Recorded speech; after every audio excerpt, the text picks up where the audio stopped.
Fali, you just took part in a fireside chat about what we need to do to connect Africa across borders. If you happen, Guinea is on the coast somewhat, but you're surrounded by 6 countries around you.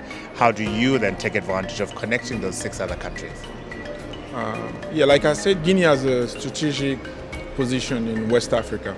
And with 6 neighboring countries and a coastal border that's about 300 kilometers, we took the lead in terms of connectivity within Africa, within the region. And like I mentioned, we signed an MOU with the Republic of Côte d'Ivoire to interconnect our fiber optic cables. A couple months ago, we signed with Mali, and in a couple weeks, we are going to be in Sierra Leone to sign another MOU with Sierra Leone to interconnect our countries. I like to call that digital corridors that will empower people, connect businesses, expand regional markets to allow any merchant, any woman entrepreneur, whether it's in Guinea, Sierra Leone, with a few clicks to be able to access new markets. There was a sense in the room that we've been having this conversation for a number of years now, and when are we going to get to a point where we're starting to celebrate achievements?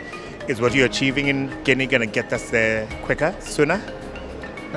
It's a very important point because we've been talking since our independence. We've been talking about it. I think our founding fathers really shared the vision. It's time to act.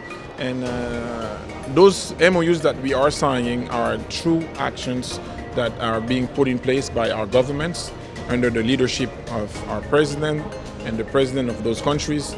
We really, we don't want to make it an ideal, but a reality. Because like I mentioned during the panel, the border lines are artificial lines.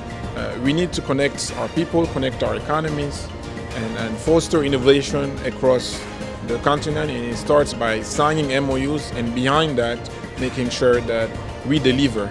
And we need to be on the ground, connect those cables, and not think about countries as small markets, but the biggest African market is to create a digital market within Africa, a single digital market. Is there an appetite from governments, you chief of cabinet, to work with the private sector in coming to realizing this vision? 5 years ago, it was estimated that Africa needed $100 billion to bridge the digital gap. And when you look within the next 10 years, and when you look at what has been invested, it's really under 40 billion. So this cannot be done only by the public sector. The private sector needs to jump in. And as I mentioned during the panel, we as governments need to create the environment for investors to come. Because when an investor comes to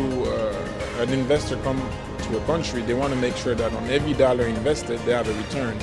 And for that, you need to have stability, you need to have better governance, you need to have the legal framework in place to attract those investments.